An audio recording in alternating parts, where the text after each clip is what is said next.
Case में किसी किस्म का कोई पेचीदगी है ही नहीं और ये केस एक खावंद और बीवी के दरमियान है। उसको पॉलिटिसाइज किया गया, उसको वेपनाइज किया गया और सज़ा आज मुअत्तल नहीं हुई। इसको हम लोग इंशाअल्लाह ताला कोर्ट में अपने वकला के ज़रिए फिल फॉर चैलेंज करेंगे। और यहाँ तक मैं ये कह दूँ कि कल फॉर्म 47 के मिस्टर शहबाज शरीफ, वो वज़ीर आज़म नहीं है, वो मिस्टर शहबाज शरीफ है। उसको कौमी असम्बली के फ्लोर पे भी मैंने फर्मला कहा कि किसी किस्म की बातचीत जब तक मेरे वज़ीर आज़म इमरान खान, बुशरा बीबी, शाह महमूद कुरैशी साहब, मियाँ महमूद और रशीद साहब, चौधरी एजाज सेनेटर साहब, उमर चीमा साहब, हसन नियाजी साहब, डॉक्टर यास्मीन राशिद साहिबा, सनम जावेद साहिबा, आलिया हमजा साहिबा, हमारे जितने मिलिट्री कोर्ट्स के असीरान हैं, हमारे जितने असीरान कैद में हैं, उनकी रिहाई तक और चार्जेस ख़त्म होने तक किसी किस्म के साथ कोई बातचीत किसी के साथ नहीं होगी। यहाँ पे ये मैं अभी फिर कहता चलूँ कि इस वक्त आलिया हमजा साहिबा की 17 और 18 साला बेटियों के मोबाइल फ़ोन लेके उनके फ़ोटोग्राफ्स इस्तेमाल किए जा रहे हैं। आलिया हमजा साहिबा को 45-46 डिग्री की गर्मी में जेल की वैन में बिठाया जाता है। उनको फैसिलिटीज़ हमारे कैदियों को नहीं दी जा रही। हम लोग इसको कंडेम करते हैं, इसकी मुज़ामत करते हैं। और ये भी मैं कहता चलूँ कि इंशाअल्लाह ताला हमारी तहरीक और तेज़ी से चलेगी आगे और हम लोग हर जगह मुजाहरा करेंगे। बहुत शुक्रिया कवल साहिबा। एक सेकंड भाई, सारे साथी खामोश, आगे हो जाए। आज इस अदालत ने ना सिर्फ इंसाफ का कत्ल किया, अवाम जो इंसाफ लेने आई थी, बिलखुसूस पाकिस्तान की 52% आबादी जो खवातीन पे मुश्तमिल है, उनको इन्होंने बुनियादी हकूक, उनकी जो गैरत और इज्जत वाली बातें हैं, उनको उछाला है इस अदालत में। उसकी प्रोटेक्शन करने में यह अदालत नाकाम रही है। 46-48 डिग्री टेम्परेचर में बुशरा बीबी और इमरान खान साहब को इस 2 नंबर घटिया जाली केस में अंदर बंद किया गया है। मैं यहाँ पे आप सबकी करेक्शन कर दूं, जब आप इस केस को स्टडी करें तो पता ये चलता है कि असल में तो इद्दत का भी मामला नहीं है। असल में कहा जा रहा है कि ये शादी करके फ्रॉड किया गया है। पूछना ये है कि किससे फ्रॉड किया गया है। जिस तरह उमर अयूब साहब ने कहा कि मियाँ बीवी का मामला है, ये कोई केस ही नहीं है। ये सिर्फ और सिर्फ जैसे कल वो राना सनाउल्लाह बयान कर रहा था कि कोई ना कोई लेफ्ट राइट का केस करके हम इमरान खान को अंदर बंद रखेंगे। ये इमरान खान को निशाने पे लाने की वजह से आज बुशरा बीबी की इज्जत को, उन एक बापर्दा खातून की हुर्मत को इधर उछालने की कोशिश की गई। लेकिन याद रखिए, इज्जत मंतशा व तुज़िल्लु मंतशा, इज्जत और जिल्लत मेरे रब के हाथ में है। ये वो लोग हैं जिनके प्लेटलेट्स गिरते थे, जिनके किडनीज फेल होते थे, जिनको दिल के 4-4 दौरे लगते थे, लेकिन आज इमरान खान को 6/8 के डेथ सेल में रखा है। उसके बावजूद भी उन्होंने कभी अपने मुल्क और अवाम की हकीकी आज़ादी के अलावा कोई बात नहीं की है।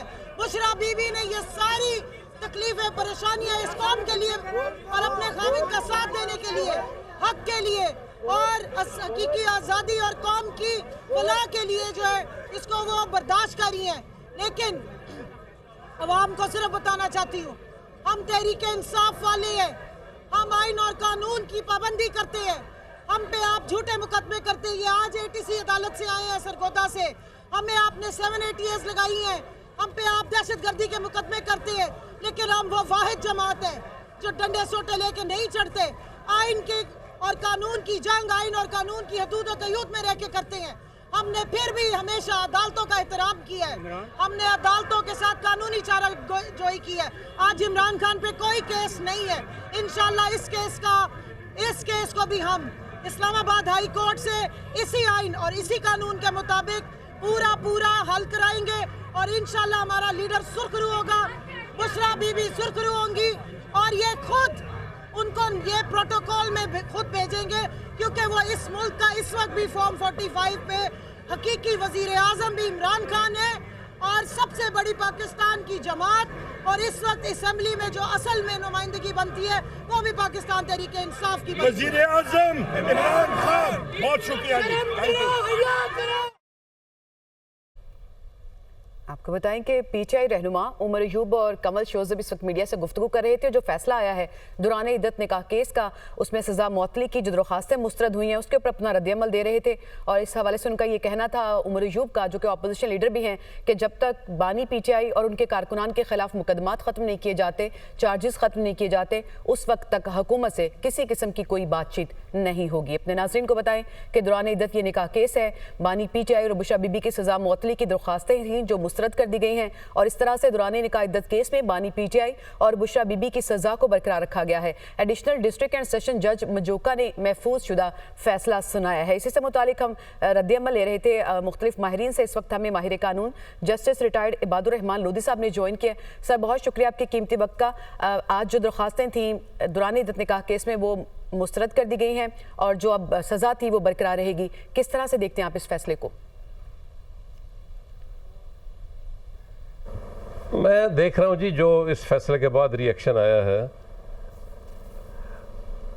मैं हैरान भी हूँ और मुझे अफसोस भी हो रहा है। मैं तमाम मुतल्लिका हजरात से गुजारिश करूँगा कि इसमें बिल्कुल हाइप क्रिएट ना करें। ये एक बिल्कुल अबूरी रिलीफ है जो मैं समझता हूँ कि जो जज साहब ने फरमाया कि उन्होंने फैसला तफसील से लिख दिया है, वो देखे बगैर इस पे कमेंट बिल्कुल ना करें। उसमें ज़रूर उन्होंने ये लिखा होगा, ये इसमें ये बैकग्राउंड देखें कि इस्लामाबाद हाई कोर्ट ने जब डिस्ट्रिक्ट जज, जो इनसे पहले के डिस्ट्रिक्ट जज थे जिन्होंने फैसला सुनाने से पहले उन पे एतराज़ हो गया था, उन्होंने रेफरेंस भेज दिया था इस्लामाबाद हाई कोर्ट को कि ये मैं फैसला नहीं सुनाता, मुनासिब है कि किसी दूसरे जज को भेजा जाए। तो उसके बाद इस्लामाबाद हाई कोर्ट ने 1 महीने के अंदर अपील्स को, मेरिट्स पे मेन अपील्स को डिसाइड करने का फैसला किया था। ये डायरेक्शन है। इस किस्म के मामलात में जब भी मेन अपील्स जहां फिक्स हो जाएं मेरिट्स पे सुनने के लिए, आम तौर पे वो फ्रीकैन खुद इस किस्म के अबूरी लीफ की दरखास्तें प्रेस ही नहीं करते। अब जहां पे उन दरखास्तों को प्रेस किया गया, 2 जुलाई को मेन अपील्स फिक्स हैं और with in A time frame, वो जो शॉर्टेस्ट टाइम फ्रेम दिया है हाई कोर्ट ने, उसके अंदर डिस्ट्रिक्ट जज ने फैसला करना है। उन्होंने ये इंदिया दिया भी है कि मैं उस टाइम फ्रेम को ऑब्जर्व करूंगा और उसमें फैसला दे दूंगा। अब मैं दोबारा देख रहा हूं कि इसके बाद ये फरमा रहे हैं कि शायद मेरा इस्तेकाक तो नहीं है, मेरा मुकाम तो नहीं है कि मैं उस पर कमेंट करूँ। उनके ये फैसले हैं, सियासी पार्टी के फैसले हैं कि ये इस फैसले को इस्लामाबाद हाई कोर्ट में चैलेंज करेंगे। मेरी ये गुजारिश होगी कि जज्बाती अंदाज में बिल्कुल ना चलें, गैर जज्बाती अंदाज इसको सोच के चलें। अगर ये इस फैसले को, अबूरी रिलीफ ना मिलने के फैसले को इस्लामाबाद हाई कोर्ट में चैलेंज करेंगे तो उससे इनकी जो मेन अपील्स हैं, जिनका फैसला यहाँ पे होना है डिस्ट्रिक्ट जज के लेवल पे, वो वहाँ पे प्रोसेस रुक जाएगा।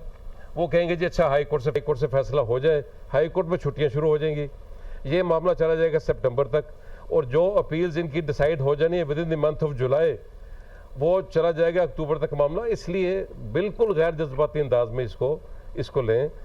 ये अबूरी रिलीफ एक नहीं मिला, जो इनको नहीं मिलना चाहिए था, जो इनको प्रेस नहीं करना चाहिए था। मेरा ख्याल है जब मेन अपील्स के फैसले के लिए इनको कह दिया गया था कि वो with in a period of short time वो डिसाइड हो जाएंगी, और वो डिस्ट्रिक्ट जज जो एपीलेट कोर्ट है वो ये कमिट कर रहे हैं कि मैं उस टाइम फ्रेम को ऑब्जर्व करूंगा और उसके अंदर फैसला कर दूंगा, तो इसमें कोई इस किस्म की हाइप क्रिएट करने की ज़रूरत नहीं है, जज्बाती होने की ज़रूरत नहीं है।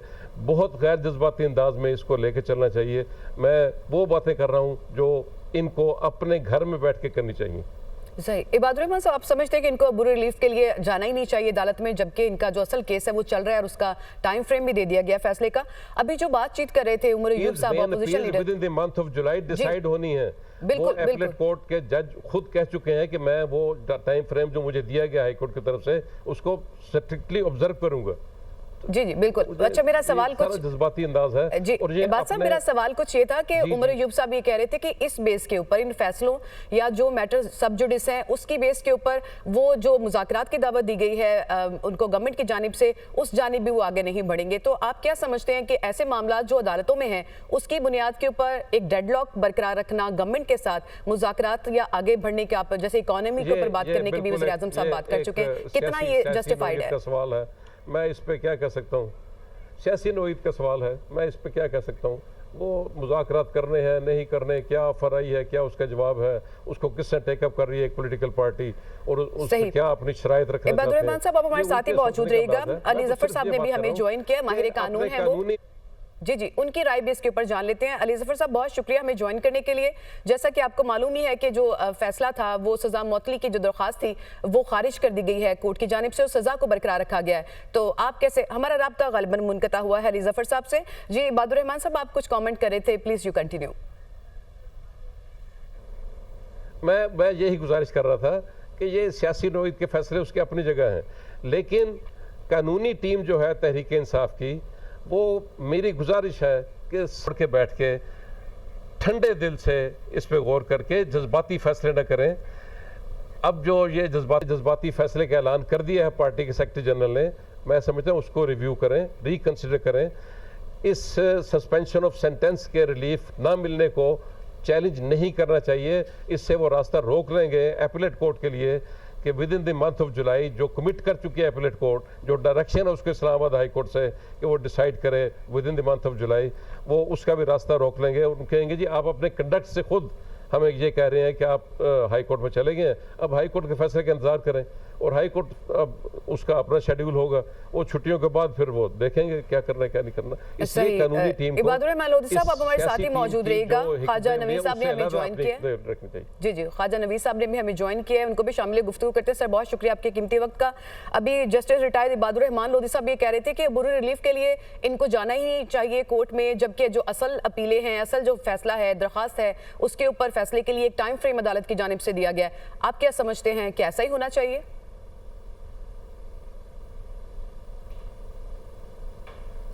मुझसे सवाल किया आपने? जी जी बिल्कुल। जी जी बिल्कुल ठीक है।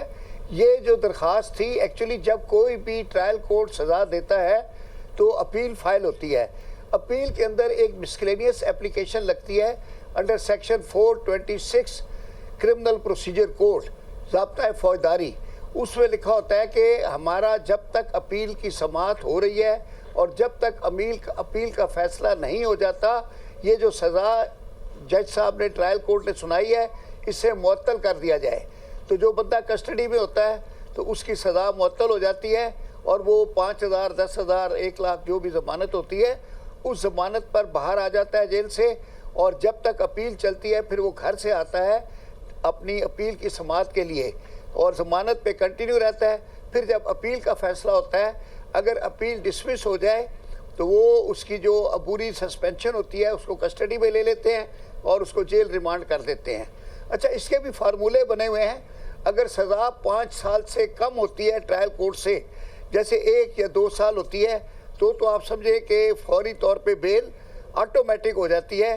जैसे अपील एडमिट होती है, सज़ा की सस्पेंशन की जो दरख्वास्त है उस पर प्रोसिक्यूशन को नोटिस देते हैं। 1 दिन का या 2 दिन का प्रोसिक्यूशन वाले आते हैं, प्रिलिमिनरी हियरिंग करके सज़ा फौरी तौर पे सस्पेंड होती है। 5 साल तक की सज़ाएँ की मुअत्तली जो है वो नॉर्मल है और रूटीन है।